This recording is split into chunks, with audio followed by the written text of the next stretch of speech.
warahmatullahi wabarakatuh. Tabi pun senang sekali bisa berjumpa lagi dalam episode Tanya Tokoh berikut ini bersama saya Bunga Dwi Puspitasari, dan bersama saya sedang ada narasumber yang luar biasa sekali karena kepopulerannya sudah memberikan banyak sekali edukasi kepada seluruh masyarakat yang ada di Kota Metro. Beliau adalah Bapak Dharma Setiawan. Saat ini saya sedang berada di Kota Metro, tepatnya di Pasar Yosomulyo Pelangi. Siapa yang tidak tahu Pasar Yosomulyo Pelangi? Seluruh pemuda-pemudi yang ada di Provinsi Lampung, khususnya di Kota Metro, pastinya sudah tidak asing lagi dengan pasar ini. Nah, oleh karena itu, langsung saja kita akan berbicara dan berdiskusi dengan pendiri pasar ini, Bapak Dharma Setiawan. Bagaimana kabarnya Pak? Sehat? Alhamdulillah sehat. Sedang ada aktivitas apa aja nih Pak? Tadi ya habis gelaran, terus yang ini ya sudah sepi lagi, karena payung ini dari jam 6 sampai jam 11, gelaran kuliner. Gelaran kuliner itu gelaran kuliner itu dari siapa saja Pak? Ini semua warga ya, yang dagang warga, memunculkan kreativitasnya, ada gudeg, ada gedok, ada pecel sirang, ada ikan bakar, ada soto babat, macam-macam. Artinya kalau mau tahu surga kuliner ya di Payungi, di Jalan Kedondong RT 21 RW 07 Yosomulyo Metro Pusat. Bisa dicatat ya sahabat Dubas. Jadi kalau ingin wisata kuliner bisa di Pasar Yosomulyo Pelangi. Hari apa aja Pak? Hari Minggu jam 6 sampai jam 11 pagi. Ada wahana permainan juga.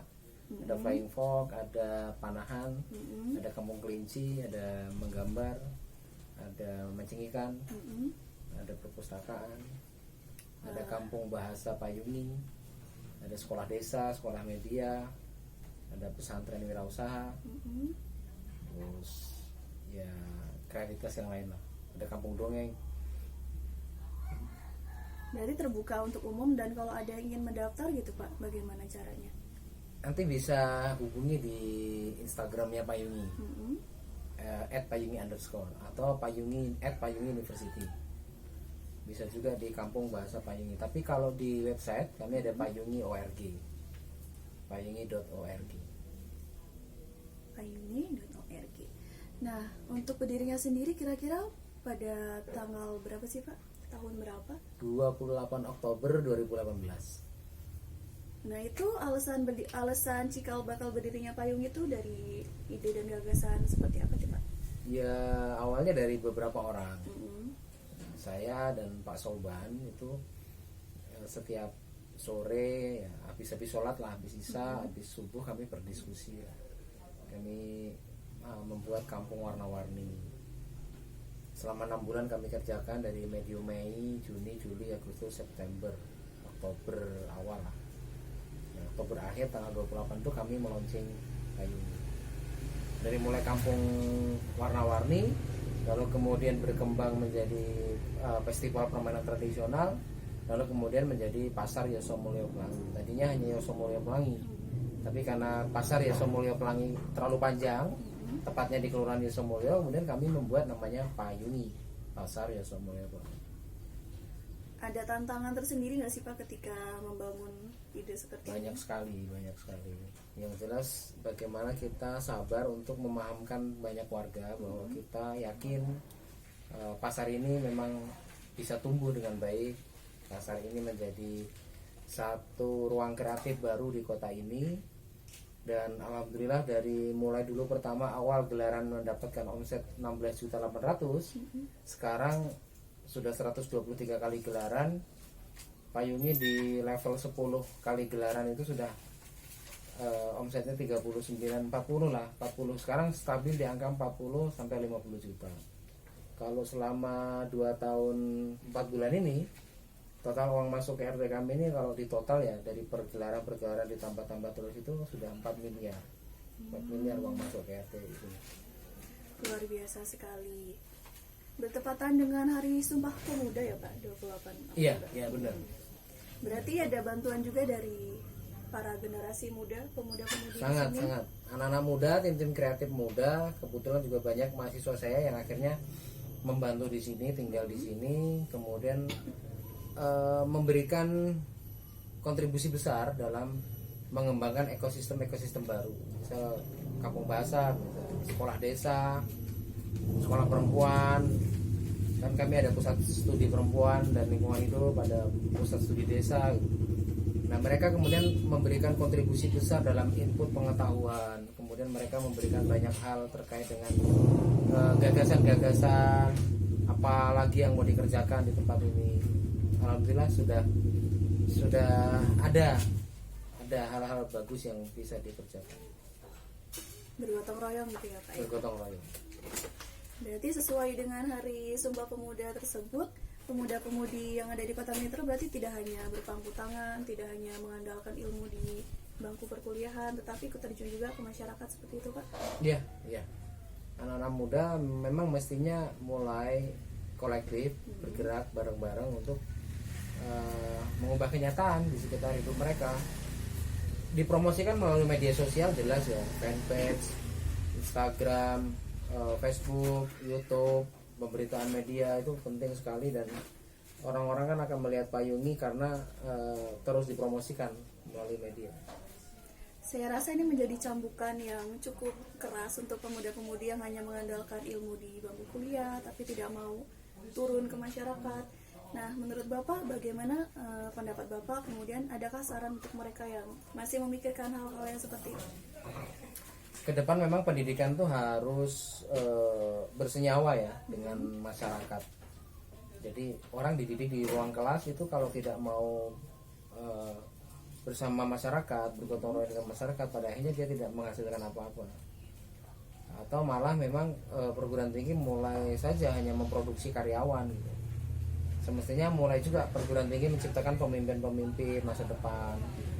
Perguruan tinggi mulai menciptakan SDM kreatif, menciptakan SDM yang mau bergerak secara sinergi dengan berbagai macam potensi digabungkan.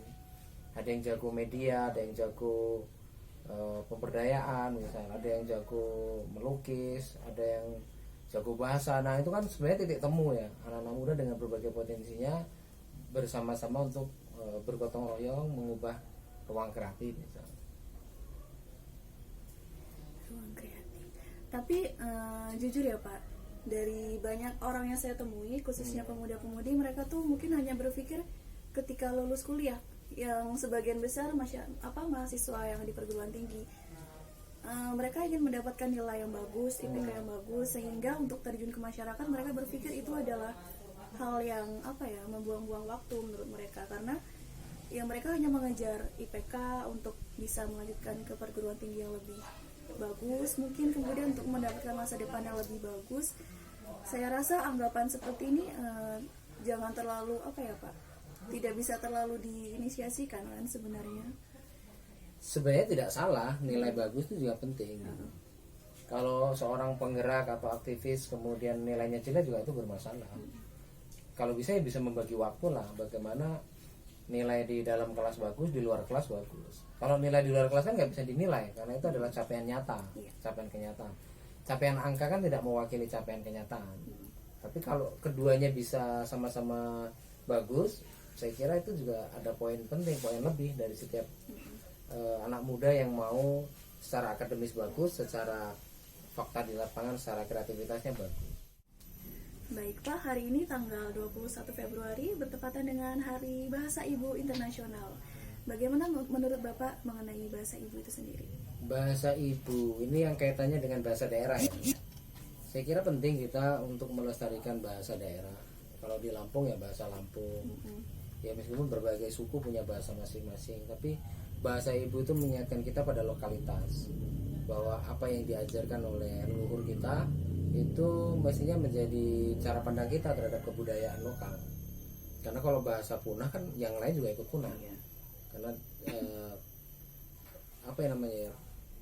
pelajaran penting dari manusia hidup di awal itu kan berbicara. Nah, biasanya kalau ibunya adalah muncul sebagai bahasa ibu, ibunya dari orang daerah mana, dia mengajari bahasa daerah itu.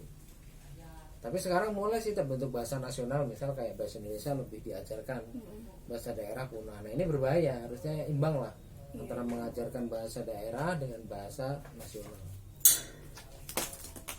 Kalau di Lampung itu sendiri kan kita sangat jarang sekali melihat anak muda berbicara bahasa Lampung di publik ya Pak. Biasanya mungkin hanya orang-orang dewasa dalam keluarga, sedangkan untuk berbicara di publik itu kan masih sangat jarang kita temui itu. Padahal kita kan tinggal di negeri Lampung. Tetapi ketika ada pendatang dari kota lain misalnya, mereka sangat jarang mendengar para anak muda berkomunikasi menggunakan bahasa Lampung. Nah, bagaimana menurut Bapak mengenai permasalahan ini? Semua gotong royong lah saya kira. Lembaga pendidikan juga mengakomodir. Sekarang udah ada S2 bahasa Lampung, S1 bahasa Lampung juga dibuka di Unila. Saya kira itu nyala lah, nyala kesempatan kita untuk membangkitkan lagi. Dulu saya zaman SD SMA juga, SD SMP itu ada pelajaran muatan lokal bahasa Lampung kan, dan kita belajar kagang apa, aksara Lampung, itu penting, itu semua penting. Jadi ya cara menanggulanginya supaya tidak punah ya kita harus terus melestarikan di tengah-tengah masyarakat, di tengah lembaga pendidikan, kemudian di pertemuan-pertemuan antar budaya di pemerintahan gitu. Jadi kita sama-sama menyelamatkan. Karena bahasa itu sendiri merupakan warisan kekayaan kita yang harus selalu dilestarikan.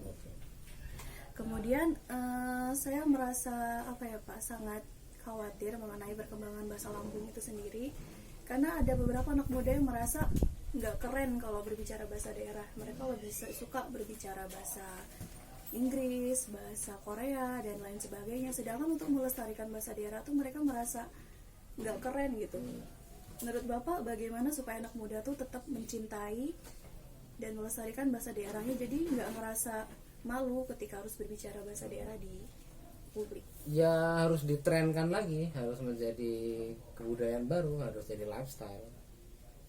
Maka kenapa harus ada generasi yang peduli? Duta bahasa kan salah satunya ke sana, bagaimana mempromosikan ulang, merebranding ulang bahwa berbahasa daerah itu juga penting. Semua bahasa saya kira penting sih, bisa menumbuhkan bahasa satu, bahasa yang lain, dan kalau bisa semua bahasa juga bisa hidup. Kan nggak bisa juga orang membela yang lokal kemudian melupakan yang nasional atau internasional. Saling berkait kelindan. Saling berkaitan. Nah, saran Bapak untuk pemuda-pemudi yang ada di Payungi, kan di sini ada kampung bahasa tuh Pak. Berarti kan kita melestarikan banyak bahasa, kita berkomunikasi. Mudah-mudahan ya ada kampung bahasa Lampung ya di sini. Pelan-pelan kita belajar ke sana. Tinggal nyari tutor juga kan yang bisa mengajari bahasa Lampung. Kemudian karena ada kelas menulis juga kan ya Pak? Betul, kelas menulis, desain grafis, video. Dari video juga diajarkan berbahasa Lampung dengan metodologi melihat video. Karena sekarang ini ada banyak sekali kayak misal pembelajaran bahasa Jawa yang dibuat animasi. Betul. Itu kan lebih lebih menarik untuk dipelajari. Sekarang musik juga banyak yang bahasa Jawa. Mungkin ke depan musik dengan bahasa Lampung harus terus diproduksi kan. Karena dulu dipandangnya kalau musik dengan bahasa daerah tuh kurang menarik gitu ya Pak. Kemudian dikemas dengan cara yang lebih bagus sehingga bisa. Mungkin kedepannya kita bisa membuat hal seperti itu dengan bahasa Lampung. Nah Pak, sekarang kita punya ada permainan kecil-kecilan nih Pak mengenai bahasa baku dan tidak baku. Jadi sebelum saya tutup acara pada hari ini, saya akan memberikan Bapak pertanyaan. Jadi antara bahasa baku dan tidak baku. Di antara dua kata itu Bapak pilih mana yang baku, mana yang tidak baku. Siap Pak? Ya. Yang pertama, horizon atau horizon, dengan Z atau dengan S? Dengan S itu baku. Baku. Kemudian impit atau himpit dengan H? Impit. Impit. Kemudian dividen atau dividen? Dividen. Dividen. Kemudian wakaf dengan K atau wakaf dengan K? Dengan K yang baku.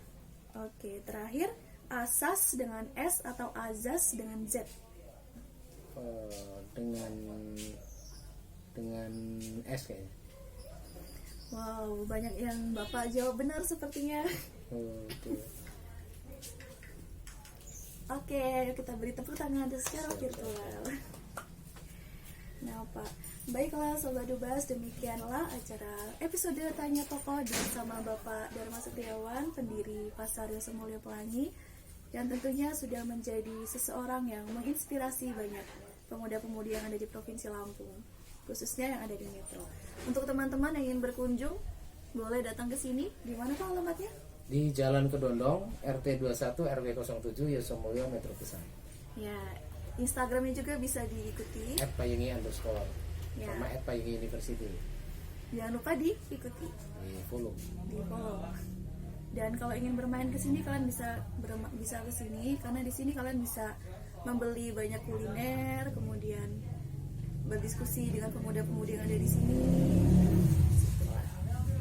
Terima kasih, tidak terasa waktunya cepat sekali berlalu ya Pak. Demikianlah episode pada hari ini. Jangan lupa untuk klik tombol sukai, untuk komentar dan membagikan video ini di kanal YouTube Ika Debas Lampung. Terima kasih atas perhatiannya. Kami akhiri. Wassalamualaikum warahmatullahi wabarakatuh. Tanya tokoh, Makin tahu, makin cerdas, makin berkualitas.